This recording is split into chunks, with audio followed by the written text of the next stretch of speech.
Welcome. You are listening to Aftersight. This recording is intended solely for individuals who are blind or have low vision. Thank you for joining us for the August reading of 5280 Magazine. My name is Maggie. Colorado's Perfect Places, 14 sublime spots that make the Centennial State an outdoor lover's dream. From the editor. Superlative spots. There's a gorgeous, foamy little fishing hole on the Arkansas River just north of US 285 before you get to Buena Vista. At about 11,700 feet in elevation, at a small bend in the trail that leads up 14,012-foot Huron Peak, a spectacular vista of the Three Apostles comes into view. And in the American Basin, bunched along the east side of the Lake Fork of the Gunnison River, is a patch of blue columbine so immense that you can't see where the blossoms end. These mental snapshots immediately popped into my mind when 5280 senior editor Nicholas Hunt asked me to describe some of Colorado's exceptional locales. Although the Centennial State is known the world over for its sweeping panoramas of skyscraping peaks, it's rarely those big, blown-open, made-for-a-postcard settings that Coloradans conjure when asked about their most beloved outdoor spaces. Instead, they wax poetic about microsites, the sensation of skiing untracked powder on a certain portion of a gladed run, the smell of sun-warmed pine needles on a wooded path in the foothills, the Monet-like quality of an alpine meadow painted with wildflowers. With that truism in mind, Hunt asked local writers and outdoor recreation pros to disclose, without giving away exact locations in many cases, their personal Shangri-Las around the state. The result is this month's The Perfect Place, an ode to 14 magical spots you won't find marked on Google Maps. This story was really an excuse to fill out my own bucket list of Colorado's must-see spots, Hunt says, but turnaround is fair play, so I contributed an ode to my favorite few dozen feet of mountain bike trail as well. While you might be able to pinpoint these locations if you look for them in real life, that's not really the point. As Hunt said to me, these are objectively amazing places, but one person's perfect place may not be another's. In other words, to each their own. We just hope this story encourages you to get outside this month and find the special places that speak to you. By Lindsay B. King, editor. Compass. Sports. Around the Bend. As one of the country's only Olympic-size banked oval cycling racetracks, the Boulder Valley Velodrome, BVV, should have cemented the Front Range's status as a cycling destination in 2013 when it was slated to host its first riders. Instead, the South Erie venue suffered a string of setbacks, including a windstorm and flood that all but destroyed the place before construction was finished. Then, just 3 years after the track finally opened in 2015, the owners put the venue up for sale. After several buyers fell through, the velodrome closed for the season in fall 2019 and never reopened because of the pandemic. Boards rotted, paint flaked, and by 2023, the BVV looked more like an abandoned amusement park ride than a world-class sports venue. That's when local cyclist Todd Stevenson stepped in to save it. There was a realization that if something didn't happen, the track was going to go away, Stevenson says. Team Colorado Cycling, Stevenson's nonprofit youth race team, and 6 other parties combined to make a successful bid. And after $100,000 in repairs, the now nonprofit facility hosted its grand reopening party a year ago this month. While its size and high elevation attract world champion caliber cyclists, BVV also offers 3 levels of certification classes designed to take riders from never pedaling in a velodrome before to racing in one. The welcoming culture is essential. With more than $8,000 worth of paint required to cover the track's 16,000 square foot surface, even basic upkeep is expensive. We need riders and we need volunteers, Stevenson says. That's what's going to sustain this place. By Nicholas Hunt. Intersections. Older and bolder. As the site of the Rocky Mountains' first documented gold strike, Arvada has yielded treasures for more than a century.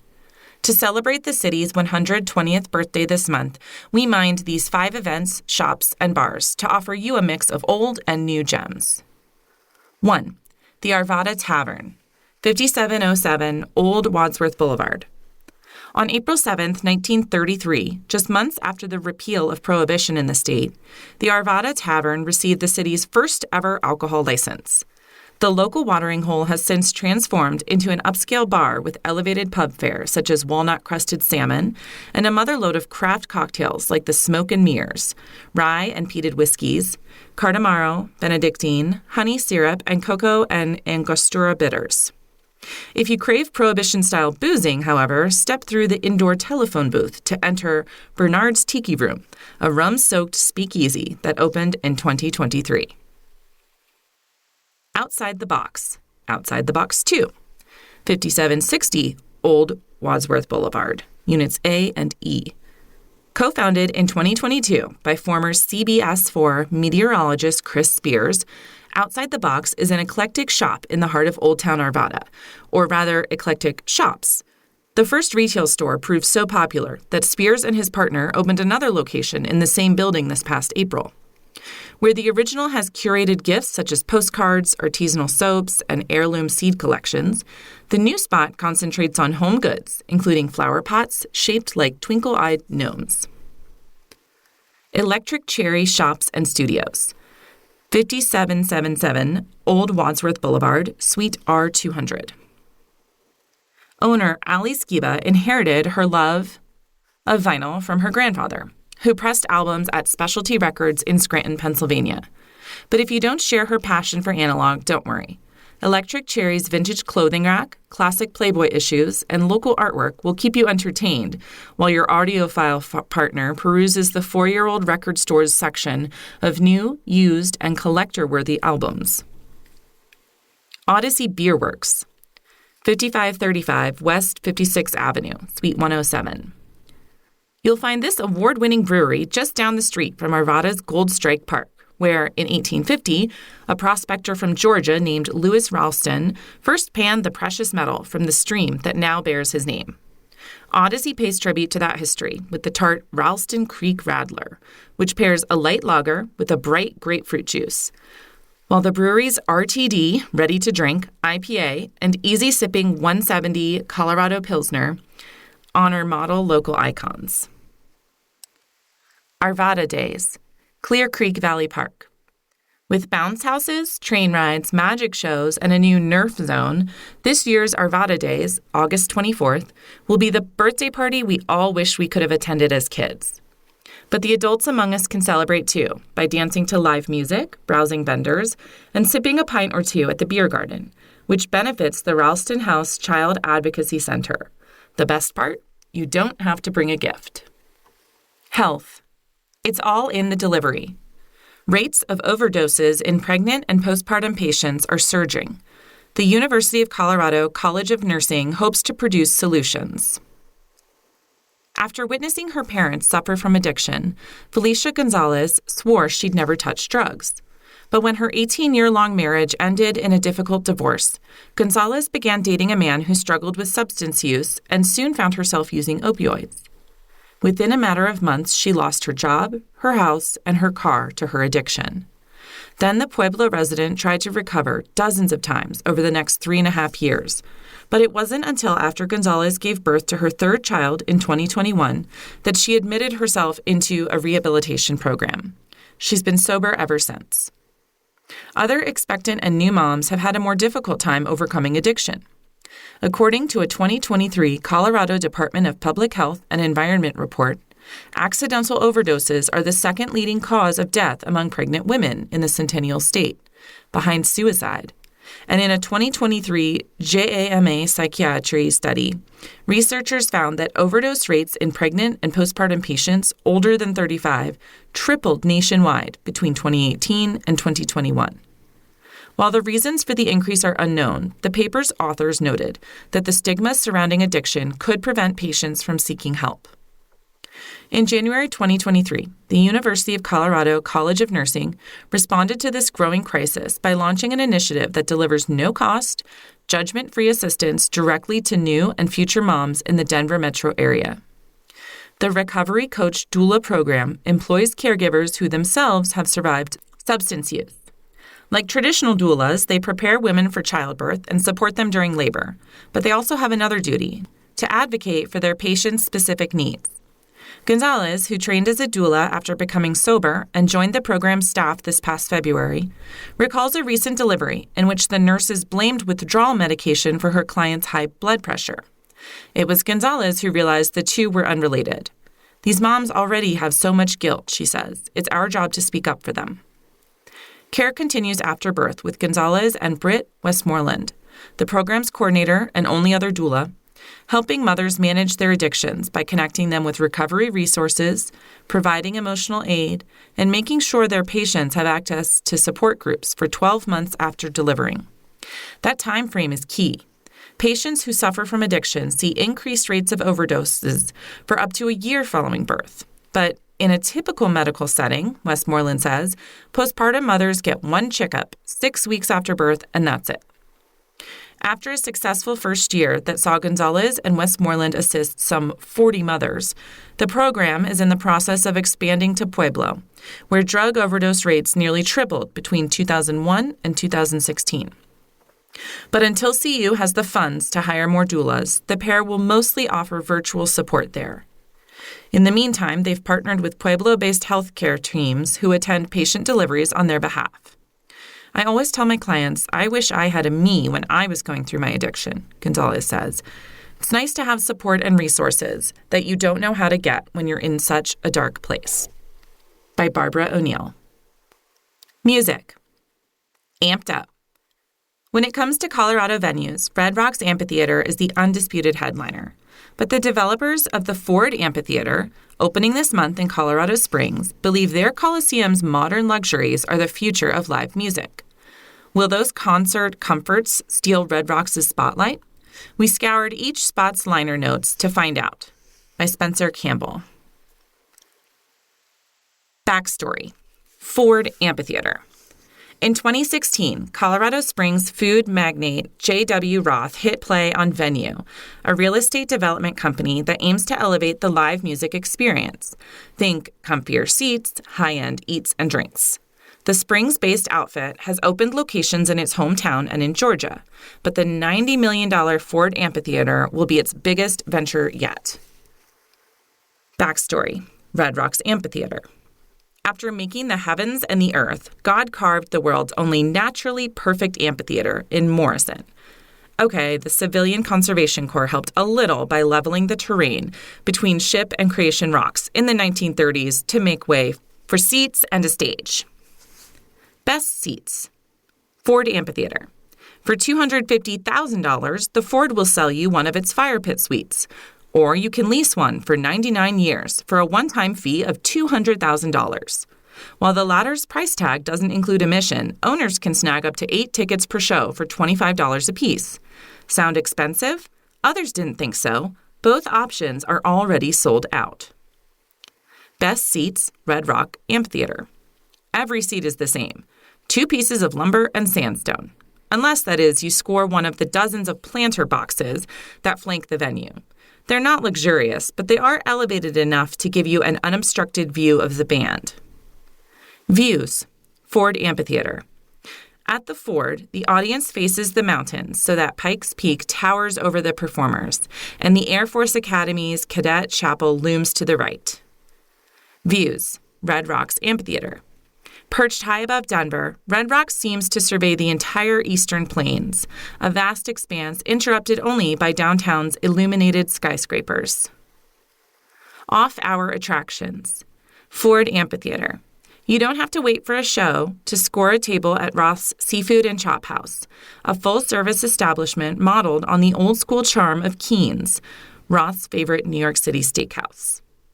Off-hour attractions, Red Rocks Amphitheater. Except for afternoons on show days, the venue is open to the public, and locals take advantage of the access to gas themselves by sprinting up its 70 rows. Local August acts. Ford Amphitheater. Colorado Springs' hometown pop band One Republic opens the Ford with a 3-night run starting on August 9th from $120. Local August acts. Red Rocks Amphitheater. Folk blues outfit Nathaniel Rateliff and the Night Sweats plays Red Rocks on August 20th and 21st. A regular appearance the Denver band has called the most important nights of our year, from $65. Athletics. A league of their own. After a wildly successful pilot program, Colorado is making high school girls flag football an official sport. A public service announcement to defensive backs this fall. If you spy wide receiver Sarah Walker running a short curl route, don't bite. She's probably going long. The fake out is one of Arvada West High School quarterback Sailor Swanson's favorite plays. It pretty much gets the defender every time, says the reigning female Colorado High School Football Player of the Year. Also, it's always fun to throw a deep ball. In fall 2022, the Colorado High School Activities Association, CHSAA, launched a 2-year flag football pilot program that saw nearly 1,400 girls from 52 schools participate last year. Despite that competition, Swanson led the Wildcats to a 25-0 campaign and a state title in 2023. And starting this month, she'll have the chance to repeat after the CHSAA fully sanctioned the sport in April. When the season begins, 64 schools will hit the gridiron. I can see those numbers expanding even more, an additional 30, 40, 60 schools by year 2, says Justin Saylor, CHSAA Assistant Commissioner. Colorado's roster numbers reflect a nationwide trend. 500,000 girls played flag football last year, a 63% increase since 2019 that was due, in part, to a lower barrier of entry. Before flag football, girls interested in ball sports during the fall could only choose among field hockey, softball, and volleyball. Pastimes athletes typically start playing at a young age. Now we have this new sport that nobody has played, CHSAA's Saylor says. Everyone is at the same place, and that intimidation factor is gone. Already, 17 universities in the National Association of Intercollegiate Athletics, which serves smaller educational institutions than the National Collegiate Athletic Conference, NCAA, field women's flag football teams. The NCAA's Division III Atlantic East Conference plans to offer women's flag football by 2025. With flag making its Olympic debut in Los Angeles in 2028, there's more incentive than ever for girls like Swanson, who's still undecided between playing football or basketball at the next level, to pursue the sport collegiately. But right now, Swanson is just excited for her senior season, when new rules, including a larger 40-yard by 80-yard field, should help open up the offense, as if she needs another reason to go deep. By Marin Horace. Homegrown players to know. Sarah Walker, wide receiver, safety, Arvada West High School. Listed at 6 feet, Walker is great at snagging balls over cornerbacks' outstretched arms. Opposing receivers, however, can't say the same when she's on defense. Lacey Abel, quarterback, Mile High Club. In May, the field general of the National Gay Flag Football League's Denver-based Mile High Club was named to the U.S. Women's Flag National Team, which will compete at the Olympics in 2028. Leilani Kamal, linebacker, Ottawa University. After playing tackle football at Aurora's Vista Peak Preparatory, Kamal landed on Ottawa University's flag roster. In her first season, she recorded 37 flag pulls, 1 interception, and 5 pass breakups. Eat and drink. What's hot? A world of flavor. A lot of people don't even know where Sudan is, says Sarah Hamid, a dietitian turned chef who moved to the United States from the Northeast African country in 2009. Even fewer, then, are familiar with the vibrant cuisine of her homeland. To remedy that problem in Denver, Hamid launched a catering business in 2019 and in May fulfilled her dream of opening a brick-and-mortar restaurant. The centerpiece of Platt Park's Sawa Mediterranean Restaurant and Buffet, a casual eatery housed in a bright space filled with plants and dark wood, is a buffet table loaded with Sudanese, Mediterranean, and Middle Eastern dishes. The diversity of the flavors at Sawa, which means together in Arabic, showcases the myriad cultures that influence the food in Sudan. Choose the all-you-can-eat option for $25 to try a little of everything, from velvety spinach hummus to tender chicken shawarma to peanut-layered baklava to creamy rice pudding. An a la carte menu is available for those with smaller appetites. Sawa also employs more than a dozen immigrant and refugee women from countries such as Syria, Lebanon, Morocco, Pakistan, Libya, and Mexico, which means that on any given day, you might discover tastes of even more wide-ranging family recipes at this one delicious destination. By Patricia Caltermong. Review. Back in action. Domo, which reopened in late 2023, dishes Northern Japanese cuisine to diners who are willing to take things slow. By Allison Reedy. Denverites have mourned the closure of one of the city's most charming Japanese eateries multiple times. Domo Japanese Country Foods Restaurant, housed in a custom-built farmhouse just blocks from West Colfax Avenue, shuttered for a few months at the onset of the pandemic. Then it lived an on-again, off-again existence from early 2022 through late 2023, after a viral TikTok video in summer 2021 showing the restaurant's interior and garden resulted in more attention than the small business could handle. But chef-owner Gaku Homa turned Domo stoves back on this past fall, hopefully for good, with plans to reintroduce his brand of Japanese fare to diners who have been swimming in Denver's endless sea of nigiri-slinging hotspots. Homa, 74, has helmed Domo's Kitchen since the venue opened in 1996, and he's also responsible for creating the eatery's zen-like ambiance, inside and out. Hama transported almost all of the mingu, everyday tools and objects, that decorate the rustic restaurant from his native Japan, including fans, bottles, abacuses, and dishes. Large sections of a more than 200-year-old cottonwood tree, flagstone tabletops, and thatched roof are among the many features and materials salvaged from the property's construction process or other places in and around Denver. Think City Park and a junkyard. The beautiful garden, where patrons can dine al fresco, has a stream, bridge, and cherry trees. The result is an atmosphere that is much more Japanese countryside than Tokyo, and the food befits the setting. This isn't another trendy izakaya serving inventive dumplings and gussied-up sushi rolls with names like Orgasm and Dynamite. Domo's menu is instead full of the specialties Hama grew up eating in Akita: curry, dipping udon noodles, okoji, and katsudon. Japanese curry has been on the menu since day one. Recipes vary across the country, and Homa makes a northern Japanese style by cooking down ginger, chili paste, garlic, and curry powder for 30 minutes and letting it sit for 3 hours. Creamy, rich, and loaded with potatoes, carrots, and the protein of your choice, the stew is soothing and mild in flavor. It dances between sweet and savory, depending on where it tickles your tongue. That curry is even better when deployed in the nanban udon, where soft, slick noodles, ribbons of cabbage and seaweed, and chunks of chicken thighs swim in a curry-tinged dashi. Dashi, a soup stock so complex and umami-packed that it's considered the heart of Japanese cuisine, is the foundation for most of Domo's dishes. Like the restaurant, dashi is not loud on its own, but is subtly powerful, enhancing the beauty and flavor of the ingredients it supports, including those in the fragrant bowl of noodles I eagerly slurped up. I also reveled in the flavors of the beef okoji, a generous pyramid of thinly sliced beef, red bell peppers, onions, and zucchini, in a soy, sake, and mirin-based sauce set atop burnt rice. I couldn't stop eating the peppery beef in that just sweet enough sauce.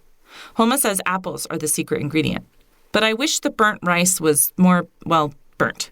Flattened and grilled on both sides, the exterior was chewy rather than crispy. Domo does offer raw fish dishes, but Denverites won't find plates of sushi rolls here. Instead, they can dive into something different, such as the salmon namasu appetizer, a refreshing starter that comes with 4 chunks of sugar and salt-cured salmon, nestled inside a salad of thinly sliced pickled daikon. The sweet tang of the rice vinegar is lovely with the generous bites of salmon. The restaurant has sashimi, too, but the 6 giant pieces of raw tuna or salmon are a thicker cut than the meager slivers most restaurants serve, and they rest on one massive mound of rice. Everything is gently seasoned with mild chili sauce and sharp ginger, and the dish tastes like a brighter and fresher riff on a poke bowl. My biggest quibble with Domo is that the service can be slow. Because Hama has a small staff, there's a good chance you'll have to flag someone down to order tea or bring the check. So it isn't the place to hit if you're on the clock for lunch. It also closes early for dinner, 7 p.m. as of press time, so be sure you stop in on the early side. Then again, the pace is part of the serene, unhurried charm. The restaurant represents the tranquil countryside, not the hustle and bustle of a 24-hour city. For 27 years, Hama has given us his take on Japanese food at a sanctuary in the heart of Denver. What he offers may be unfamiliar, but maybe that's exactly what we need. Domo, 1365 Osage Street. The Draw, a garden-like setting inspired by the Japanese countryside, with food to match. Most entrees are $16.95 and include multiple sides. The drawback? Diners looking for alcohol or a fast-paced dining experience should go elsewhere. Noise level? Low. Don't miss Nanban udon curry, salmon namasu, Japanese curry. Great escapes. Domo is known as much for its special setting as it is for its cuisine. These front-range spots are all about the atmosphere, too. Ticket to the mountains. Golden's Sherpa House isn't just a Himalayan restaurant. It's also a cultural center, which means you'll get a side of history with your yak vindaloo. From the colorful textiles to the huge collection of traditional cookware to the prayer flags, the decor makes eating here feel like you're breaking naan in a real-life Tibetan Sherpa house. Ticket to the woods. For a taste of the great outdoors without leaving city limits, head to the wilderness-inspired patio at Lohi's Forest Room 5. The bar's babbling brook, fire pits, and plethora of foliage give off serious car camping vibes. But the spicy pineapple jalapeno margs are way better than the ones your friends make in their RV. Ticket to the beach. Come for the poke nachos and stay for the tropical kitsch. It's always island time at Adrift, the South Broadway bar whose bamboo walls are almost as famous as its frozen chi-chis. Put on your best beach resort garb and settle in with a drink that's sometimes served out of a giant pineapple, on fire, or both. Business. Bottoms up. Kristen Taylor, the Colorado-based co-founder of 4-year-old Mom Juice, continues to grow her clean wine brand made by women for women, despite facing funding struggles and pushback from, naturally, men. By Jessica LaRusso. As she began yet another meeting with yet another venture capitalist, Denverite Kristen Taylor took a deep breath, looked her mark in the eye, and launched into the pitch she had spent months perfecting. Under the branding of Mom Juice, Taylor and her co-founder, Macy Mincy, would make low-sugar, affordable, delicious wine with minimal ingredients, all of which would be clearly listed on the label. They would market it to consumers sensitive to gluten or any of the 40-plus undisclosed ingredients and additives in many mainstream wines, to new mothers with nursing-induced dietary restrictions, and to anyone looking to pick up a cute gift for mom. As millennial women of color, Taylor and Mincy would ensure their product appealed to young, diverse populations that the industry, with its pretentious sniff and swirl culture, had long ignored. When Taylor finished her spiel, the potential investor didn't inquire about the company's profit margins or advertising plan. Instead, he asked, "What about dad juice?" We pitch to a lot of old white guys, Taylor says, and that's the number one question they bring up. What are you doing for men? Taylor and Mincy can support their demographic target with statistics. Women in America control or influence 85% of all consumer spending and proven demand. Following the late 2021 release of its first wine, a Pinot Grigio, Mom Juice did $98,000 in sales over the following year on a marketing budget of less than $4,000, Taylor says.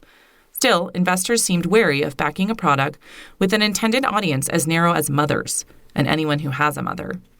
Moms are a niche. That's always what we hear, which is crazy, says Mincy, who lives in Charlotte, North Carolina. If people don't believe in marketing to women, then they're not the investor for us.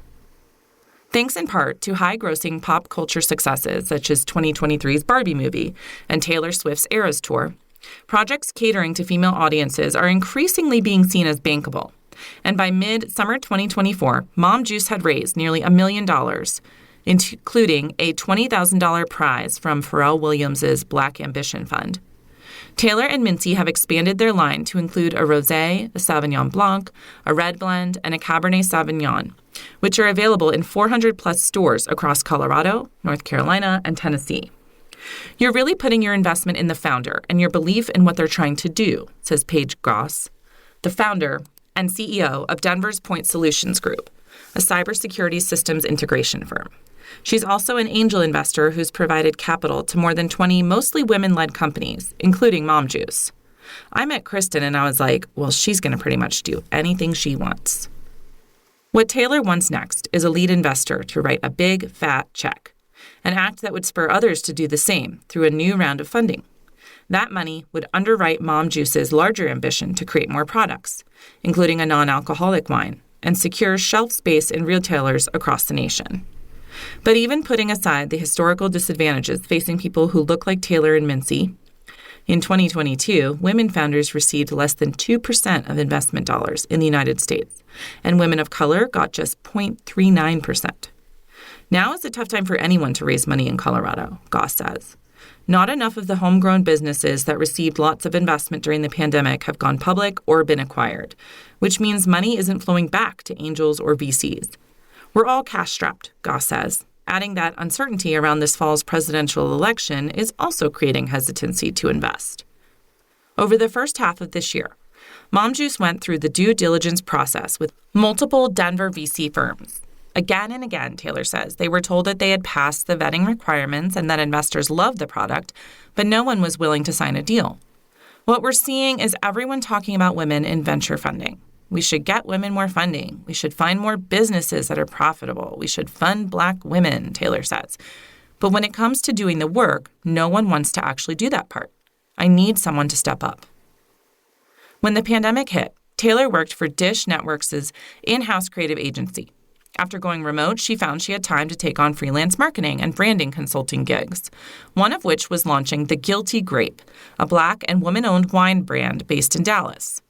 Taylor's proficiency and passion for the project had colleagues and friends asking why she didn't start her own wine business. I told my boyfriend about it over a glass of wine in the kitchen, and he was like, well, you obviously can't do it. You're too scared, and you don't want to be in the spotlight, Taylor says. My boyfriend is in mental health, so I realize now that he was using reverse psychology. Back then, I literally said, fuck you, yes I can. While growing up in Virginia, Taylor watched her mother, a lieutenant commander in the U.S. Navy, bring home wines from around the world. A childhood trip to Italy reinforced Taylor's appreciation for a culture that prioritizes gathering to break bread and clink glasses. As an adult, however, she quickly realized many of the wines she was consuming did not love her back. I'm gluten-free. I also have some of the fun female things like endometriosis, and all of that really affects your diet and how you process food, Taylor says. Additives are really hard for me. So when she started dreaming up what her wine brand would look like, Taylor thought about how difficult it was to find out what was in the bottles she saw on liquor and grocery store shelves. The U.S. Alcohol and Tobacco Tax and Trade Bureau, which regulates wine, doesn't currently require booze makers to list ingredients, although it's widely speculated that it may soon. If that happens, Mom Juice will be ahead of the rules. Taylor has insisted on including everything that goes into the brand's bottles. 8 or fewer ingredients and additives, compared with the dozens of mystery components beyond grapes that are commonly used to flavor, clarify, and stabilize wines, on her labels from the beginning. Listing ingredients is very rare for wine, says Brian Cosi, Mom Juice's Napa-based director of winemaking, who previously worked for big-name Sonoma County brands Kendall Jackson Wine Estate and Gardens and Kenwood Vineyards. You don't see it. But I thought it was a brilliant direction for moms or just anyone who wants to keep their bodies clean. The term clean doesn't have an official industry definition, but consumers have started using it to describe lower sugar, lower calorie wines. We want to make sure it's clean in terms of allergens. No animal products, no gluten, no dairy, Cosi says. Those are things I have in my toolbox, but now with Mom Juice, I don't use them. In alignment with Taylor's vision, Cosi sources most of Mom Juice's unfinished wine from women-run vineyards, including in California's Lake County, although the brand is in talks to do a line with the Western Slopes Savage Spectrum. He also balances quality with pricing, $20 to $24 per screw-top bottle, that middle-class moms can afford. There aren't many women winemakers or wine producers out there. Taylor and Mincy's enthusiasm and their just go-get-'em attitude, I was like, I'm in, I'm hooked, Cosi says. Hooking real moms on the brand, however, proved to be trickier than Taylor and Mincy anticipated. Although Mom Juice's commitment to transparency is what sets its wines apart, Taylor knows it's not the ingredient list on the label that catches shoppers' eyes, but the name. It came from listening to my friends, says Taylor, who does not have children. You know, baby reaches for a glass of wine and everyone goes, "That's your mom's juice, don't touch that." People say it all the time, and I thought it would be fun. When Taylor first contacted Mincy, a seasoned tech entrepreneur she'd met at a blind business lunch date in Charlotte, for consulting help in launching her brand, Mincy liked the idea so much she asked if Taylor would consider bringing her on as a co-founder. Together, they began crafting marketing materials that spoke directly to women and reflected the realities of the day-to-day lives of moms. The vibe would be youthful, approachable, and a little sassy. They soon discovered that there is a fine line between the seemingly innocent suggestion that moms deserve to relax with a glass of Pinot after a long day of breaking up sibling fights and the darker side, think Chardonnay hidden in a Yeti cup, of mommy drinking culture. I was always taught that you should drink wine because you like the taste of it, but I realized that we were stepping into something else and we really had to adjust fast, Taylor says. How do we nurture community without promoting this very unhealthy form of drinking? For help, she turned to a website and brand design Facebook group of thousands of women she was part of and made a post asking them to tear Mom Juice apart. Tell me what feels triggering. Tell me what doesn't feel right. This is my intention. Tell me what's not coming off correctly, Taylor says, recalling the asks she made that day. We had 77 comments in about 3 hours. Although some women objected to the branding wholesale, most provided constructive criticism, asking for more information about the actual wine on the website and identifying the phrase, "get under the influence," which featured a collaboration with an influencer, as problematic rather than funny. Intent doesn't always equal impact, Taylor says. It's the perfect example of why having a diverse group of humans with diverse perspectives at the table is so important. The feedback helped Taylor and Mincy hone a message they hope makes moms feel less alone and celebrates the chaos of motherhood versus the one that leans into "my kids drive me to drink" negativity. The rosé label, for example, reads, "We see you making moves, kicking ass, and taking names." The Cabernet Sauvignon is described as fruit-forward, spicy, and a little bit feisty, just like you, Mama Bear. If I'm in my kitchen by myself after a crazy freaking Wednesday, I have 4 kids, anything could happen. I can read the back of our bottle and feel like I'm being surrounded by the mom community, Mincy says. We believe that moms deserve their own things. Even as Taylor and Mincy have been researching for more funding, they've kept creating those things. In February 2023, they launched Only Moms, a podcast hosted by Mincy that features no subject to taboo interviews with a variety of influencers and experts. For example, a pelvic floor physical therapist in the parenting sphere. This past spring, Mom Juice debuted in 40 Target locations in the founders' home states of Colorado and North Carolina. A Mom Juice companion card game with conversation prompts is in the works.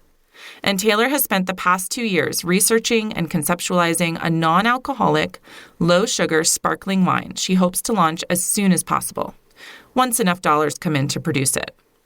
That cork might soon pop.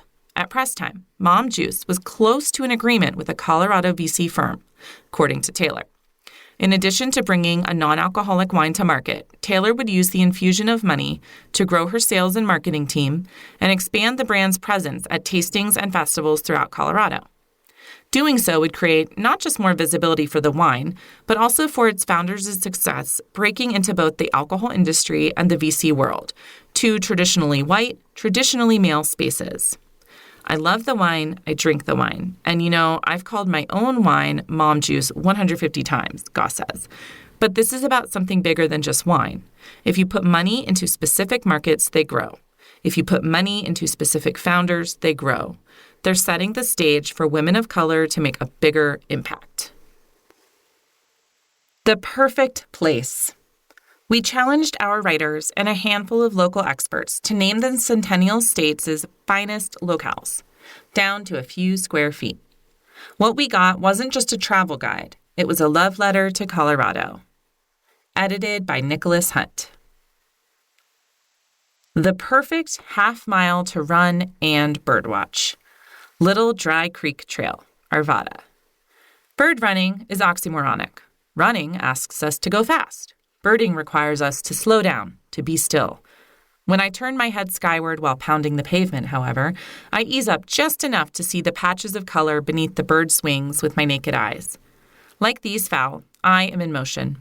I do this obscure activity in a surprisingly mundane place, the half-mile stretch of suburban greenbelt along Arvada's Little Dry Creek Trail that connects Pomona Lake 2 to Wood Run Park. It's here that I chase a belted kingfisher around a small lake. It flies from cottonwood to cottonwood, dodging my gaze, but its mohawk and rusty chest are unmistakable. Flickers dart above me while a turtle suns itself on a log in the lake, and when I run up on the blue jays fluttering among a small grove of pines, they don't mind me. Their calls are louder than the drum of my feet. I carry on, amassing miles, knowing that when my run returns through this stretch of trail, there will be new sightings I'll file away to delight in later. By Melissa Rodenberg. The perfect tent view. Campsite 12, Crater Lake, Indian Peaks Wilderness. I'm suddenly nervous. All that separates my hiking partner and me from the view I've raved about for months is a thin swath of nylon.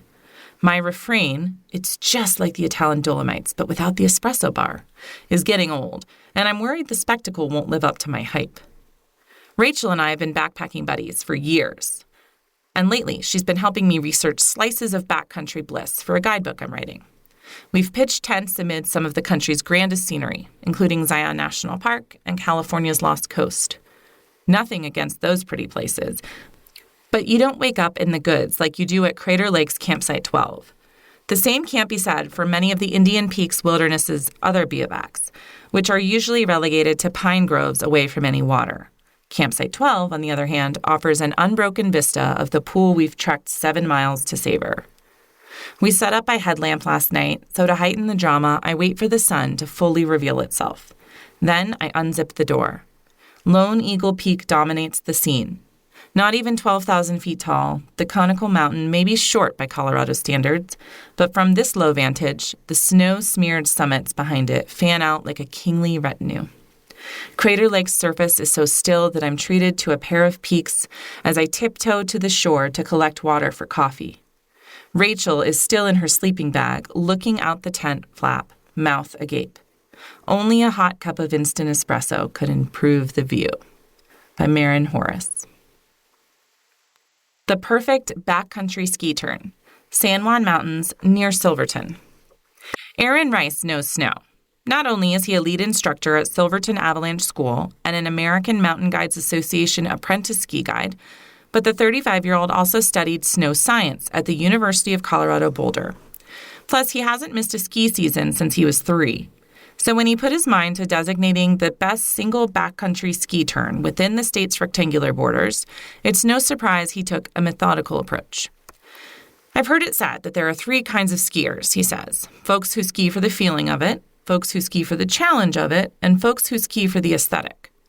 Using those 3 elements, plus accessibility as his criteria, Rice settled on a run just outside of Silverton to the west of US 550, near the OPUS hut. Going to be a little bit cagey here, he says of the exact location. You're standing on an unnamed peak, and you get this vista that covers Bear Mountain, Sultan Mountain, and Grand Turks, sweeping all the way down into the depths of the Weminuche Wilderness. It's all right there. You don't even have to turn your head. To pick a specific turn, however, Rice abandoned challenge and aesthetic and focused on feeling. It's that sense of tipping in, of transition that drives the exhilaration we search for when we ski, he says. So on the right day, with that view, it's the first turn off the top. The perfect people-listening perch. Blue Lake, Crested Butte. At the turnaround point for this 13.2-mile out and back near Crested Butte that combines the Oh Be Joyful, Daisy Pass, and Blue Lake trails, you'll find a conveniently placed rock slab. Sharp-cornered and layered like a biscuit, the granite perch juts out over Blue Lake from a thicket of squat pines. Its perfectly smooth top, dotted with orange and green lichen, accommodates precisely 2 humans and a healer Chihuahua mix. But it's not just the view I love. This rock is a miracle of acoustics. From a quarter-mile away, approaching hikers' conversations skim over the lake, somehow redirected to this all-hearing throne by the natural amphitheater formed by Purple and Affley Peaks. I've spent hours here, failing to read my book, and instead listening to day trippers chatting with their dogs. trail runners tackling the 2,100-foot ascent, and a man proselytizing the gospel of cold plunging to his friends. I'd come here seeking seclusion. Instead, I found something even better: solitude while in the company of others. By Aaron Berger. The perfect 70 feet of rock climbing. Grand Ole Opry, Estes Park Valley. When you see Grand Ole Opry for the first time, you're like, holy crap, how does that rock even exist? It's not just that it's huge, it's freestanding and slightly overhanging, and even though it's a single 70-foot tall pitch, there are no easy moves the whole way up. I'm not strong enough to climb it, but then again, few are. Estes Park local Tommy Caldwell, whom you may know from the documentaries The Dawn Wall and Alex Honnold's Free Solo, made the first ascent in 1998. And for a long time, Grand Ole Opry was the most difficult route along the Front Range at 5.14b. I'm not sure if others have surpassed it, but it's still the most scenic route, with views of Long's Peak and Rocky Mountain National Park in the distance. When I photograph climbers on it, there are no bad shots, and it's inspiring to watch others send it. Luckily, there are relatively easier routes nearby, such as 510D Tabula Rasa, that are perfect for doing just that while you take a break from your own ascent. Relative being the key word. By Aaron Calusi. The best place for 12,000 feet of trail for setting a slowest known time. Jones Pass, Empire. My runners group text explodes in late June with a simple question: is Jones Pass good to go? The single track in question is a stretch of the Continental Divide Trail, CDT, accessed via an unassuming 1.4-mile spur trail near the Henderson Mine. The copious columbines, pines, and rushing creeks along this stretch of the CDT would be enough to earn it a spot in Colorado's pantheon of trail running routes, but they're not the reason my phone starts buzzing. That's still ahead, after the route gains another 1,000 feet of elevation in around a mile. The masochist in me enjoys the 20-degree uphill grind, but once my altimeter logs 12,000 feet, my footfalls slow. For the next quarter mile or so, I am a peer among the peaks. Optical illusions suggest I could reach out and touch the summits rising to the west. The trail continues northeast up 12,530-foot Mount Stanley Mountain and follows the spine of the divide in an unending flow. It's here that I'll fall into a leisurely pace, content to linger until the afternoon storm clouds roll in. By Sarah Banks. Expert pick, Orvis's Davis James, Antero Reservoir, South Park. The perfect angling spot. For Davis James, a former fly fishing guide and current marketing manager for gear giant Orvis, the prime place to cast a line is South Platte River's Antero Reservoir. It's a handsome locale with crystalline water that reflects the weighty collegiate peaks in the distance. But at 2,300 acres, it's impossible for James to pick one bit of pink. Instead, he used another factor to whittle things down: time. As summer approaches, say around mid-May, the reservoir's browns and rainbows move from the depths of Antero's shoreline and weed beds to feed, bringing them within reach of even the most novice fish hunter. This time window can be short, depending on how quickly the ambient temperature picks up, James says. Once the water warms enough, the trout, which can exceed 10 pounds thanks in part to a protein-rich diet of damselflies, baitfish, Calabatus mayflies, and leeches, spend more time in deeper water. It pays to have a flexible schedule and a habit of visiting your local fly shop regularly, James says. Information flows from staffers even faster when you walk in with a 12-pack of their favorite beverage. The perfect 200 degrees of sunset. Houston Lake Park, Denver. Finding a quality sunset in the Mile High City is about as difficult as finding a mustache at a craft brewery. But as with whiskers, not all sunsets are created equal. Yes, Sloan's Lake and Washington Park are gorgeous venues for watching the sun make its daily dip behind the peaks. But you know who else knows that? Everyone. Instead, head to Huston Lake Park, a lesser-known 34-acre green space tucked away in Denver's Athmar Park neighborhood. Leave your car on South Vallejo Street at the end of the lake and walk through the field to a cluster of trees obscuring a broad but inconspicuous peninsula. When the water melts into the mountains, the cottonwoods at your back will begin to glow, and the water, which wraps around you in a 200-degree arc, will shimmer, leaving you with a distinct feeling that you're not just watching a sunset, you're inside a sunset. Don't believe me? Just ask my wife, whom I proposed to on this very site. Clearly blinded by the beauty that surrounded us, she said yes. By J. Bouchard. The perfect 50 feet of knife's edge scrambling. Expert pick. Photographer Mark Bergreen. Kelso Ridge, Torrey's Peak.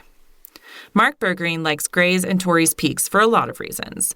As with all 14ers, the sibling mountains offer expansive views, and the summer trailhead is about an hour from Denver, close enough that he and his wife Brenda, a fellow adventure photographer, can drop the kids off at school, summit, and be back and down before the final bell rings. But you won't find the reason Bergreen loves these pinnacles on the 8.25-mile standard route. Instead, Bergreen prefers the Class 3 scramble up Kelso Ridge to Torrey's Peak.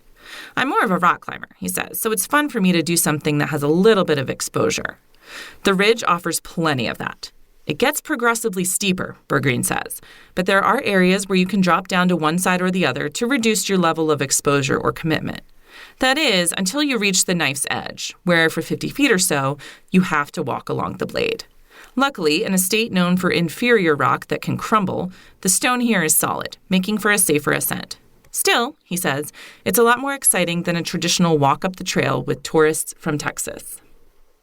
The perfect 500 feet of inbounds powder. Ozone, Aspen Highlands Ski Resort, Aspen.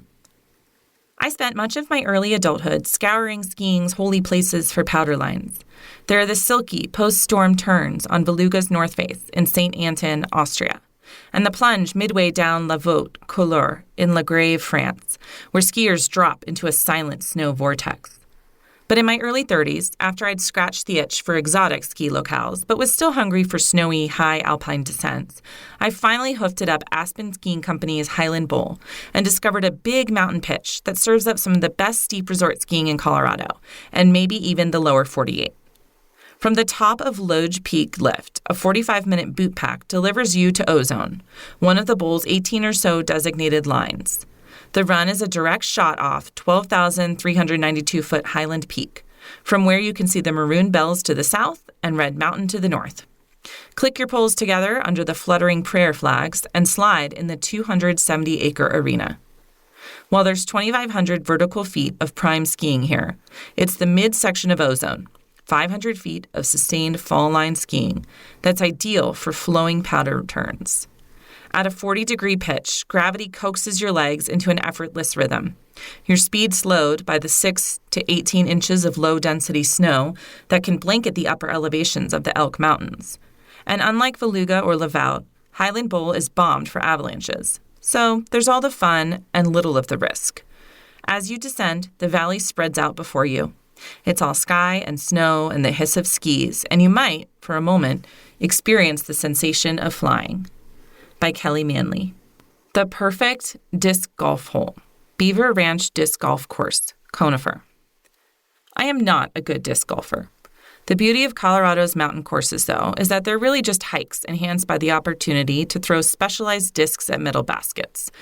Because of that, even I can appreciate the appeal of Hole 8 at Beaver Ranch Disc Golf Course in Conifer. The tee pad sits 375 feet across a wide-open valley from the silver, read closest, pin.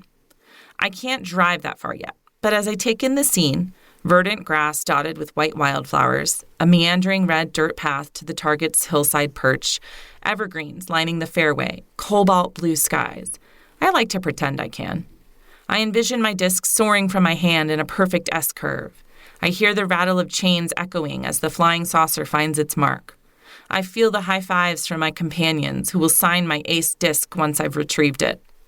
The lack of trees to bend shots around, the thinner air at 8,000 feet, and the tee pad's elevated position make me feel like anything is possible.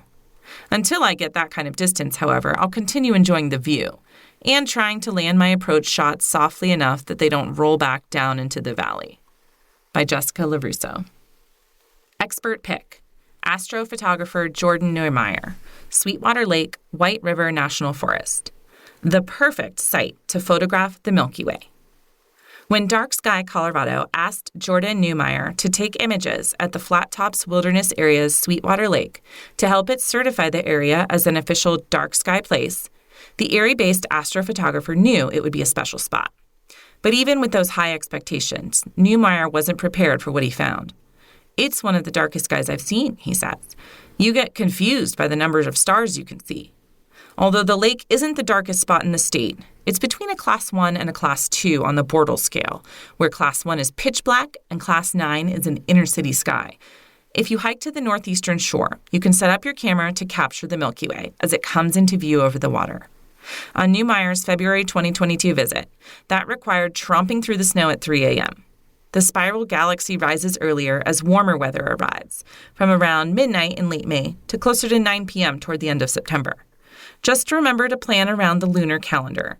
A full moon can wash out even the darkest skies. The perfect golf tee. Willis Case Golf Course, Denver. Some argue that City Park Golf Course, with its view of the Denver skyline, owns the city's best tee. Those people clearly haven't tried to reserve a weekend slot there. Willis Case, a public course in northwest Denver, wins both in terms of bookability and beauty. Perched above much of the city at 5,335 feet, Case's first tee swaps skyscrapers for 250 million-year-old Front Range rock, and every hour affords a new perspective. At dawn, streaks of pink creep toward the mountain's feet, while cerulean afternoon skies provide an excellent canvas for tracking your errant shot. And because the tee box is sandwiched between the 9th and 18th holes, you'll likely find fairway grass, whether you've got a nasty slice or a mean hook. Even better, Willis Case's signature start hosts a rich ecosystem for more than your pro 6 ball. Lined by mature evergreens, home to hidden hawks, and dotted with flirtatious sand traps where foxes occasionally snooze, raccoons prefer the pocket of trees behind the green. The first tee offers 428 yards of potential glory that's yet to be spoiled by your terrible swing. By Casey Cordell. The perfect 12 feet of mountain biking descent. Hard Money Trail, Black Hawk. After roughly 800 feet of descending, Hard Money splits into an A-line and a B-line. It's not the only time this bike trail on Black Hawk's Maryland Mountain presents riders with a choice. There are optional booters and rock rollers down the entire length of the Black Diamond single track. But none of those decisions are as dramatic as this one. Go straight and there's more machine-sculpted berms. Make a hard right and you're dropping down a 12-foot-tall boulder. From the top, the descent looks spicy, with a rock wall to the right, a small drop to the left, and a 30-plus degree roller in the middle. Originally, the trail builders weren't going to include this hunk of rock, but once the crew of volunteer shovelers set eyes on it, they threatened to rebel if the slab wasn't worked into the plans. Good thing they did. My stomach still drops a little each time I nose my wheel over the edge. That twinge of fear immediately turns to joy. Although it looks dangerous, unlike similar features in the region, navigating this boulder doesn't require much beyond staying off the brakes so you don't go over the bars. Do that, and you're rewarded with one of those rare moments when a mere mortal feels like he should be on the cover of a magazine. Inside Out. In Denver's Hilltop neighborhood, a family home blends East Coast style with California casual influences while seamlessly connecting to the outdoors. By Michelle Shortall. Bridget and Corey Mitchell typically celebrate their wedding anniversaries with dinner and drinks at Fruition, one of their favorite Denver restaurants. But for their 6th anniversary in May 2020, COVID-19 shutdowns forced them to rethink their plans. All we could do was take a walk together with a cup of coffee in hand, Bridget says. That impromptu Saturday morning stroll through the Hilltop neighborhood resulted in another reason to celebrate. We saw a coming soon sign on a raggedy, lonely little home on a massive corner lot, Bridget says, noting that the couple had outgrown its Georgian-style house in Park Hill and was in search of a new property with more outdoor space. Though the yard was overgrown and the house hadn't been maintained, the Mitchells saw the lot's potential and immediately fell in love with the idea of raising their then 2-year-old son, McLean, there. We were so pumped. We submitted our best offer that weekend, and by Monday or Tuesday, we were under contract, Bridget says. There was just one problem. The existing house was unsalvageable. We couldn't even go inside. It was in total disrepair, Bridget says. It looked like it had the original carpet from 1953. The home's interiors didn't offer much inspiration, but the Mitchells loved its sprawling, single-level layout. We knew we wanted to keep the integrity of the ranch style, Bridget says. The couple worked with Larson, a Denver design build firm, to demolish the original structure and, in its place, construct a 4-bedroom home with a modern farmhouse meets New England coastal aesthetic on the exterior, a California casual interior, and a strong connection to the plot of land they'd fallen in love with. To achieve that final wish, the design team created an open concept layout that spills onto a covered back patio via a 23-foot-wide accordion door. We wanted to be able to walk through the front door and see all the way through the house to the backyard, Bridget says. By framing views of the home's freshly manicured landscape, a project primarily done by Bridget, who completed Colorado State University's Colorado Certified Gardener program this spring, the window wall acts as a giant piece of art that shifts with the seasons. In the summertime, colorful beds of blooming annuals and textural native plants fill the canvas. Bridget, a former home goods boutique owner who now runs an interior design styling company, kept the focus on that view by outfitting the home with a timeless palette of neutral hues, warm woods, and mid-century modern-inspired furnishings. She worked with the Larson team to design and source several custom touches, from a built-in oak bunk bed in McLean's room to a 5-foot-wide fireplace in the great room, and a set of 2-seater kitchen counter stools crafted by Denver furniture designer Kevin Anderson. A sprinkling of vintage objects and landscape art pulls it all together and gives the property a cozy, lived-in vibe. I didn't want anything to feel brand new, Bridget says. I wanted it to feel like these were things that we had collected over time. That assembled over the years aesthetic extends to the covered patio, where woven light fixtures hang above a repurposed dining set the Mitchells used in their old home. Strategically placed uplighting adds an intimate ambiance to alfresco dinners that linger into the evening, while a modern gas fire pit and heaters installed in the ceiling make the space usable year-round. It really is an extension of our living room, and we treat it that way, Bridget says. Unless it's absolutely blizzarding, we're out there every day. The indoor-outdoor space is the Mitchells' go-to spot for hosting gatherings and events, playing fetch with their 2 dogs, and sipping coffee while watching McLean play in the yard. It is, she says, a lonely little home no more. The charming, eccentric, blessed life of Lee Maxwell. Story by Robert Sanchez. 94-year-old Lee Maxwell lives in Eaton and owns a Guinness World Record-holding washing machine museum. When his wife of 71 years recently died, Maxwell was left to ponder what his new life would look like, and if anyone besides him cares about his singular collection. This is how it ends. An old country home with an old country woman resting in a recliner in her family room. Her head lies atop a small pillow. A colorful blanket covers her tiny body. Barbara Maxwell is 91 years old, the wife of a former college professor, a mother of 4, a grandmother of 10, a great-grandmother of 10. Her eyes are closed, her bony hands are clasped on her abdomen, and her head is tilted slightly, as if she's straining to hear a distant voice. Her chest rises and falls, almost imperceptibly. A hospice nurse checks her vitals. It's unfortunately her time to go, the man says. Judy Olson is in a chair near her mother's feet, which are propped up on the recliner's footrest. Judy is 67 and operates the family's greenhouse nursery, a few dozen yards up the road that runs in front of the Maxwell's house on the outskirts of Eaton in Weld County. Judy reaches her hand toward the blanket. She told us yesterday she wanted to go, Judy tells the nurse. I think yesterday was a different day for all of us, Judy's brother Mike Maxwell says. She was very open and honest. She told me she loved me, Judy says. We got to say what needed to be said, Mike says. The nurse listens and nods. His voice is calming, reassuring but honest. This is the stage where we just keep her comfortable, he says. I can say pretty confidently she's not in pain, okay? Mike clears his throat, then turns to his father. Got anything else, Dad? Barbara's husband, for the past 71 years, 11 months, and 7 days, is sitting quietly at the kitchen table. Lee Maxwell glances down, then turns to look at his wife. A grandfather clock ticks away in the corner of the small room. No, Lee says finally, nothing else. The nurse stands, faces Lee, and tells him to take care of himself. Lee pushes himself out of his chair and shakes the nurse's hand.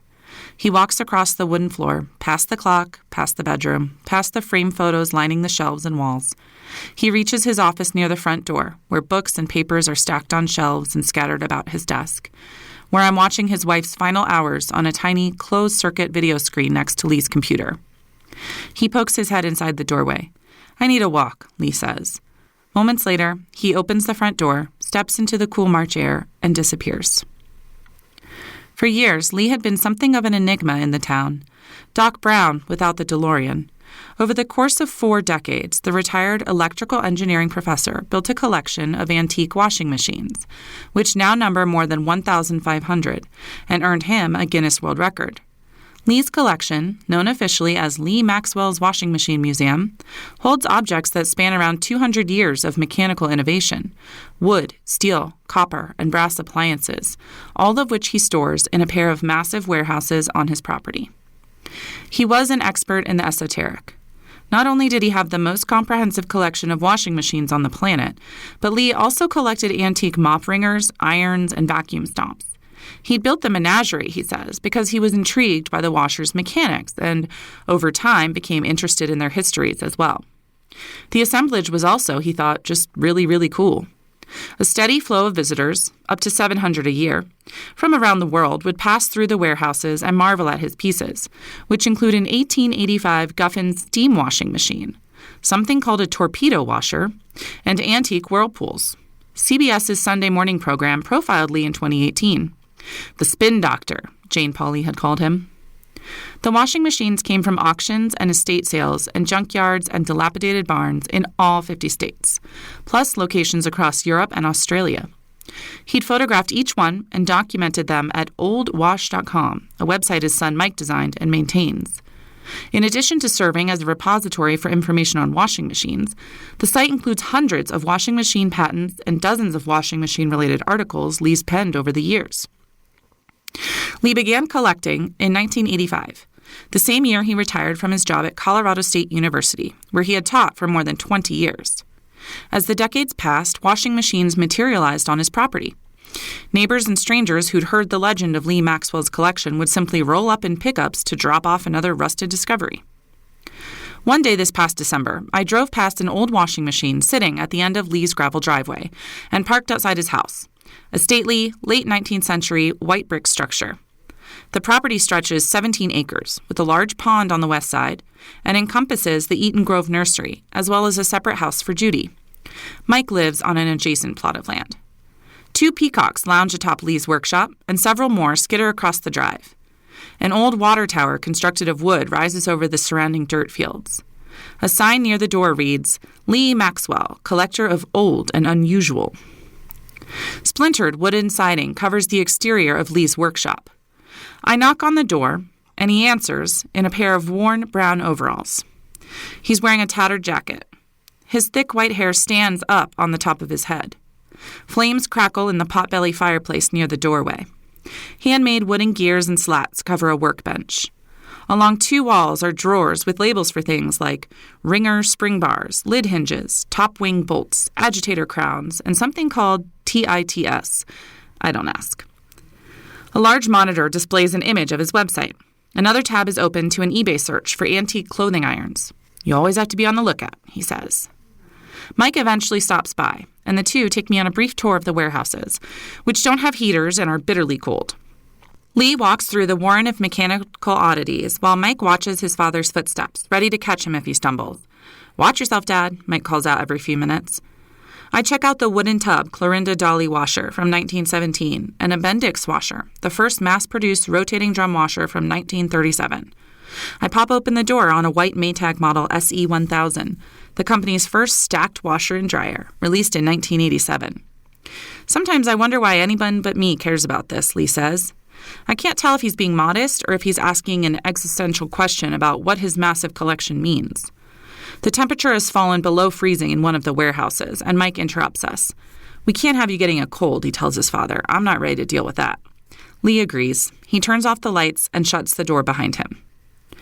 Barbara, Lee, and Mike are chatting in the house on Valentine's Day when Lee starts telling the story of how he had wanted to propose to Barbara on this day in 1952, but he'd left the engagement ring at his parents' house. It had snowed in Alliance, Nebraska, he says, where they both lived. "I didn't want to have to walk the mile there and back." Though Barbara has probably heard the story dozens of times, she smiles at her husband as if this were the first telling. Lee proposed to Barbara the next night in front of Barbara's parents' house. When Barbara said yes, the pair ran inside to wake her parents. "I saved so much money by waiting," Lee says, and then grins at his wife. "Imagine all the extra money I would have spent on anniversary flowers on Valentine's Day." Barbara laughs and reaches out to touch her husband's hand. Now in their 90s, Lee and Barbara are part of a rare club. They are nonagenarians, a word derived from the Latin nonagenarius, which means containing 90. The 2018 study in the journal International Psychogeriatrics concluded that, among a small sample size, exceptional longevity was characterized by a balance between acceptance of and grit to overcome adversities, along with a positive attitude and close ties to family, religion, and land, providing purpose in life. Although Lee and Barbara aren't religious, they seem to possess all the other traits in the report. 2 of their children live nearby. Barbara reads voraciously, newspapers and mysteries mostly. At 5 p.m. every weekday, she turns the channel to BBC News and hosts Happy Hour, which these days includes popcorn and bottled water. Lee works on brain teaser puzzles, on washing machine research, and on scale wooden washing machine models he creates from his collection of patents. The National Bureau of Economic Research reported in 2019 that just 3% of American couples survive into their 90s. Lee and Barbara had buried parents, in-laws, aunts, uncles, brothers, and sisters. In fall 2023, the couple's 8-year-old great-granddaughter died from neuroblastoma, and yet they had survived. It seemed as if everything in Lee's life had an origin story with Barbara. In 1951, he was home from the Navy when he saw her at a bank teller's desk. They married in 1952. In 1955, she encouraged him to leave the oil industry in Oklahoma to pursue a degree in electrical engineering at the University of Oklahoma. She supported his first teaching job as an associate professor at the University of Idaho, then backed the move to Fort Collins and CSU. When the house in Eaton came up for sale in 1974, Lee, Barbara, and the kids drove the 20 miles from their home in town, past the farms and the fields to see it. When they opened the front door to the old brick house, Barbara turned to her husband. "Don't dawdle," she said. "Get this house." Even Lee's washing machine collection began with his wife. As he often tells the story, the couple bought an RV when Lee retired in 1985, and they planned a road trip from Colorado to Maine. Somewhere in Iowa, they stopped at a farmer's estate sale. There, among the implements and tools, Lee spied a 1907 Maytag Model 44. He loved the machine's beauty and the mechanics of it. Over time, he began to love the idea that these machines changed women's roles at home. Barbara didn't object when Lee paid $100 for the contraption and loaded it into their ride. She didn't complain much either when he kept stopping and buying up antique washers. "We bought 12 more all the way to Maine," Lee says. "We came home with a mobile home and a new trailer filled with washing machines." As they grew older, Barbara and Lee seemed unencumbered by the worries that came with aging. Lee even refused to use the word old, often referring to Barbara and himself as grown-up. He wrote regular letters to his 10 grandchildren, updating them on his washing machine additions, his latest research, and his life with Bun, his nickname for Barbara. "Your grandma believes if you study and learn more that you'll be happier," he once wrote to the grandkids. "Do you think that way too? How will you know if you don't try it?" Lee was in relatively good health, considering his high-mileage body. Barbara took multiple daily walks around the property, logging more than a mile each day. She visited the nursery. At night, Barbara and Lee would sit in their family room chairs and put on a movie. Lee liked Clint Eastwood. Barbara preferred Charles Bronson. Once they had both started sleeping downstairs, they would tuck themselves into their twin beds, which were on opposite walls of a converted room just off the main hallway. A needlepoint hung over Barbara's bed. Home is where the heart is. In September 2023, Barbara was admitted to the hospital in Greeley with swelling in her legs and was diagnosed with extremely low sodium levels. The prognosis was bleak. She and Lee had never been afraid to discuss mortality. Barbara didn't want a funeral. Her newspaper death notice would be brief. Barbara Maxwell of Eaton, it would read, "Private family services will be held." She'd be cremated, and her remains would be placed in a wooden receptacle. Her ashes, at some point, would be spread at the pond and in her favorite hiking spots around Fort Collins. After Barbara was released from the hospital, Lee bought a pair of overstuffed brown recliners, and Judy situated them from across the flat-screen TV that's next to the fireplace. At night, Barbara struggled to sleep in her bed. She moved on to the recliner, Lee says, and that was it. By late winter, Judy and Mike had updated their 2 siblings, who live outside of Colorado, on the situation. When Lee needed a break, Judy would come over and play Pavarotti, her mother's favorite, on the stereo. Mike would hold his mom's hand. Lee stopped going to his workshop. He worried he would miss Barbara's final moment. Lee installed a video monitor in the family room and placed a miniature video screen in his office, where he was reworking an old article on the history of past-time washing machines. Judy often stayed at the house at night so her father could rest. She brushed her mother's hair. She adjusted the colorful blanket covering her. She sat next to her mother and just watched. One night, near the end, Judy heard her father stirring, then the sound of 2 feet hitting the wooden floor. Judy pretended to sleep as Lee came into the room. Barbara opened her eyes for a moment and met her husband's gaze. There, in the dark, they smiled at each other before Barbara fell asleep again. A week after Barbara's death in late March of this year, her remains rest in a wooden box near the living room fireplace. Photos of her are on the kitchen table. In one, Barbara's thin arms rise above her head in a victorious pose. I don't think we could have wanted an ending better than the one we got, Lee says. Lee is sitting at the kitchen table, the one he and Barbara had picked up from the side of the road in the early 60s when they were young and still building a family in Idaho. Barbara had been in charge of decorating over the past 50 years and put her touch on virtually everything in the room. Her ceramic roosters rest atop the kitchen cabinets, above the stovetop backsplash decorated with a mishmash of painted tiles, a brown goat with a crescent moon in the background, a peach, a trio of poinsettias, a majestic blue and green peacock, collected from their travels. Every week for decades, Lee bought Barbara a bouquet of flowers and put them in a vase in the kitchen. A few days after Barbara died, Lee picked up a dozen roses from Walmart. He filled a glass vase with water and placed it in the kitchen. He now goes to Walmart alone to get his groceries. Although Judy and Mike live nearby, he is determined to do his own shopping, to make his own food, to clean his own clothes. Barbara had always done most of the household chores, including doing the wash. One day, not long after Barbara's death, Lee had to ask Judy how to use the washing machine. The irony wasn't lost on his daughter. The man with the largest collection in the world, she says, can't do his own laundry. Judy showed her father the basics. Don't mix colors with whites. This is where you put the detergent. Don't overstuff the washer. She gave him detailed instructions, which he wrote down on a piece of paper and set atop the dryer. Empty pockets. Wash start. 2 teaspoons in drawer. Dial to speed wash. Temp to warm. Spin to high. Soil to normal. Push start. Empty pockets. I'm figuring things out, Lee says a few days later and holds up a pair of his jeans. He'd forgotten to empty his pockets, and a cough drop melted in one. Still learning, he says. Won't happen again. Lee is working through a puzzle one afternoon this past spring and talking to me about his work on an article about a washing machine he wants to put on his website before the summer. I've got a deadline and I'm not missing it, he says. You have to have something to look forward to, right? Lee, however, isn't looking forward to a different chore on his to-do list. He says Mike wants him to go through his house and take inventory of what he still needs and what can go. Clean out the cupboards and stuff, Lee says. I'm not going to do that. This was his home, his life, and he'd do what he wanted.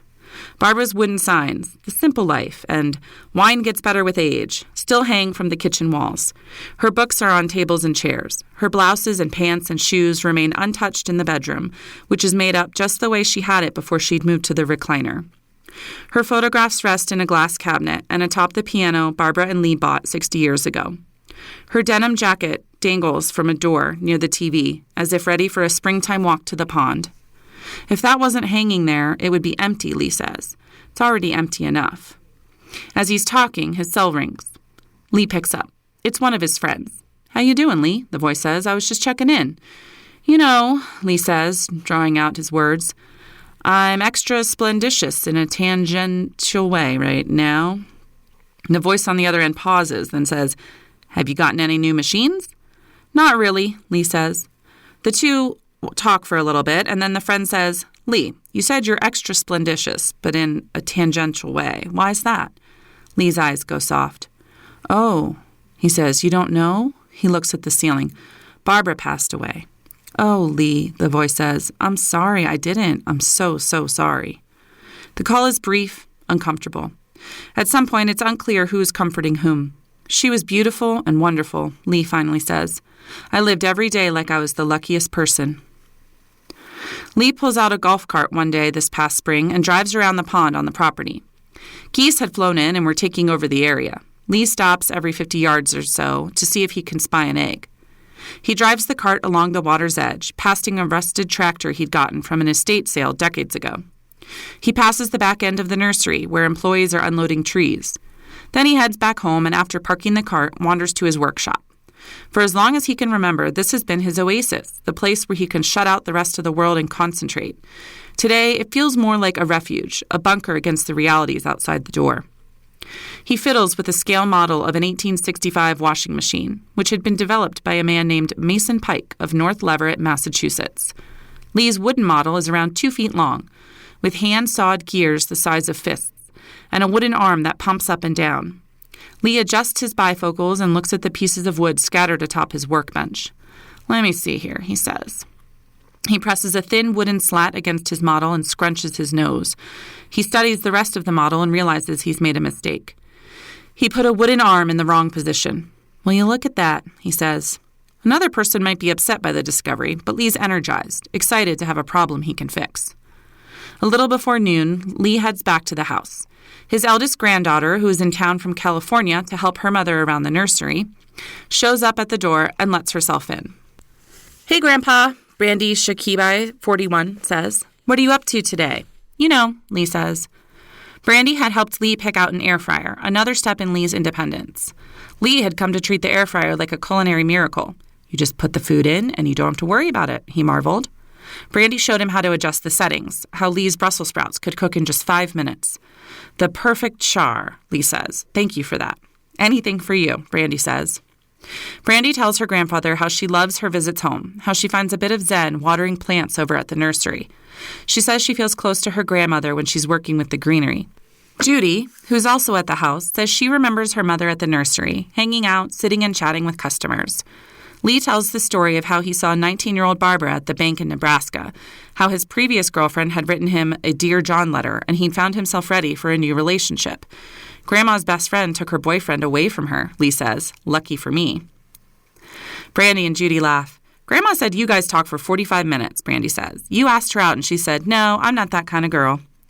Lee feigns innocence and tells the two that he and Barbara wrote each other nearly every week for the 6 months while he served the rest of his time in the Navy. "I was going to ask about that," Brandy says. Lee says he thinks Barbara saved the letters. Judy brightens. "I would love to see those," she says. "Do you mind if we—" She catches herself as the words come out, as if she's worried she might upset her father. "Sometime?" Judy finally says. "Yeah," Lee says. "Sometime." Lee gets behind the wheel of his Chevrolet Equinox one morning this past spring and heads a few miles to the Eaton Recreation Center for his first workout since Barbara's death. He backs into a parking space at the rec center and steps out of his SUV in his New Balance sneakers. He walks to the wall of glass doors and goes inside. A sandwich board sign posted near the front desk has a picture of a turtle and a finish line drawn in red and green dry erase marker above a message that reads, "Slow progress is better than no progress. Stay positive and don't give up." Lee shows his identification card at the front desk and heads upstairs. It's barely past 7:30 a.m., but several men and women are already lifting weights and running over the treadmills. Lee lowers himself onto a stationary bicycle near an overhead bank of TVs and starts to warm up. He runs a hand over one of his surgically repaired knees. "Gotta get loose," Lee says. After a few minutes, he moves to the indoor track, which has a view of the swimming pool below. He takes an outside lane and walks a couple of laps around the track while people less than half his age pass him. He thinks about his old job at CSU, how he and Barbara used to host parties for the graduate students he mentored. Lee was in his 30s then, and some of those men hadn't been much younger than him. He remembers their names, all of them, and starts ticking them off in his head. His mouth hangs open a moment as if he's working out a problem. "Nearly every one of them is gone," he says. He rests an arm on the rack of weights, looks at the ceiling, and goes through the list one more time. Like any good engineer, he double-checks his fingers. "Yeah," he says after a moment. "Gone." He moves back to a bicycle, then to a treadmill. A young woman is moving at a good clip next to him. Lee pushes the plus button a few times. "It's nice to be back here," he says. "I needed this." Besides dealing with the loss of his wife, Lee has worried lately that he is losing something of himself, physically. He'd fallen in the kitchen a couple months ago and banged his head on the counter. He escaped with a small cut on his forehead, but the incident was a not-so-subtle reminder that he was no longer as agile as he had once been. He had a new pair of sneakers with a wider sole to support him. A cane rested against the desk in his office back home. He bought several Amazon Alexa devices and placed them around the house within earshot in case he took another spill. Months earlier, Lee, Mike, and I sat around a table near the fireplace in the workshop and talked about the museum, about Lee's advancing age, and about what Mike might eventually do with the washing machines if his father couldn't find someone to take them. "What do you do with hundreds and hundreds of washing machines?" Mike asked. Even the words sound ridiculous. Mike certainly doesn't want the washers, and it seems neither does anyone else. Lee has always wanted to donate his collection to a museum, but 5 years of searching produced no takers, largely because he was only willing to donate the collection as a whole, not piecemeal. "It'd be expensive to house them, I know," Lee said. "Maybe it's unrealistic." Mike and I danced around the idea that someday Lee wouldn't be around. Lee was giving fewer museum tours because of his age, and much of the work had fallen to Mike, a retired IT technician, who dutifully helped his father. Mike knew the task of dealing with all this stuff would eventually land in his lap. "It's something I think about," Mike admitted. "What happens when—" He didn't finish the sentence. He didn't want to lose his dad, and he had no idea what he'd do with the collection when he did. After his workout at the gym, Lee walks downstairs and pours himself a cup of black coffee. He sits at a table overlooking the building's entrance. People flit in and out, and Lee smiles at the thought that this spot has been part of a massive field just a decade earlier. "There are too many old-timers who are afraid of change like this," he says. "People who fight against everything, who want things to stay just as they always were. They can't accept that things evolve," Lee says. "There's a neighbor of his," he says, "who rails against any new thing. The paving of country roads, newly constructed homes, the shiny strip malls and unfamiliar neighbors and increasing traffic. I can't live like that," he says. He and Barbara used to go to a bar in town that had been there when they moved to Eaton. A couple of years ago, they started going to a new Mexican restaurant next to a new gas station in a new part of a residential community. "We evolved," he said. "You can either be afraid of change or you can embrace it. The world doesn't care which one you pick, but I do." On the way back from his workout, Lee makes a few turns in his Equinox, then breezes up a long, unbroken stretch of blacktop. Open fields pass on each side of the SUV, marked every couple hundreds of yards with another farmhouse. Lee makes another turn, then reaches the old washing machine at the top of his short driveway. He makes a 3-point turn, pushes the garage door opener, and slowly backs in. There's a big wooden crate at one end of the garage. Along the back wall, there are several gleaming antique washers, Maytags mostly, 3 deep. They once belonged to a guy who ran an appliance store in Lafayette. His wife dropped off the washers after he was diagnosed with Alzheimer's disease. "He's got it pretty bad now," Lee says. A peacock perches on the roof of the garage above Lee's head and lets out a sharp caw. Lee looks at the willows and maples that line the gravel path to his workshop. Soon the trees will be turning green with life. "Things will be changing around here," he says, "and it'll be beautiful." In a few weeks, Lee will be deep into his next wooden washing machine model. He'll measure and saw and sand and build. eBay packages will arrive at his kitchen door nearly every day. Judy and Mike and some of the grandkids and great-grandkids will stop by. Judy will find him a golden doodle puppy. He'll name it Gravel Gertie, after a character in the Dick Tracy comics. He'll call her Gigi, for short. He'll watch Charles Bronson on the big TV in his family room. Lee will write more letters to his grandkids. "I no longer have a proofreader for these monthly missives, so please excuse the mistakes," he'll write. He'll finally finish his article on the history of the pastime washer. "My paper won't be a bestseller," he'll joke. He'll also do his laundry. This time, though, Lee will empty his pockets. Act like a local. The oversimplified guide to panning for gold. Denver's cost of living isn't going to be decreasing anytime soon, so we don't blame you if you've dreamt of heading for the hills to look for precious metals, like Colorado's prospectors of yore. Here are a few nuggets of wisdom to help you avoid fool's gold, by Jay Bouchard. 1. Find a small hand shovel, a garden trowel will work, and a gold pan, which can be procured for less than $20 online. Just make sure the latter is at least 16 inches wide and has ribs to catch any gold flakes. 2. Panning is allowed on much of Colorado's public lands, but to ensure your find is legal tender, check with the local land manager to see if there are any special permits, fees, or regulations. Beginners can't do much better than Jefferson County's Clear Creek Canyon Park.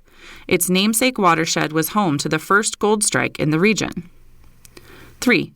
In a real-world example of trickle-down economics, rushing waters carry gold flakes downstream until the water slows enough for them to sink. So search for sand along the inside bends of your chosen stream to fill your pan. 4. After picking out any large pebbles, submerge your pan back in the water deep enough to cover the sediment, then rock it in a slow, circular motion, just hard enough for the sand to slip over the edge a little at a time. Don't worry about losing your payday. The heavy gold should stay put. 5. Once you're left with a thin layer of particles, inspect your haul. The real thing will shimmer, even in the shade. Before long, your technique will be golden.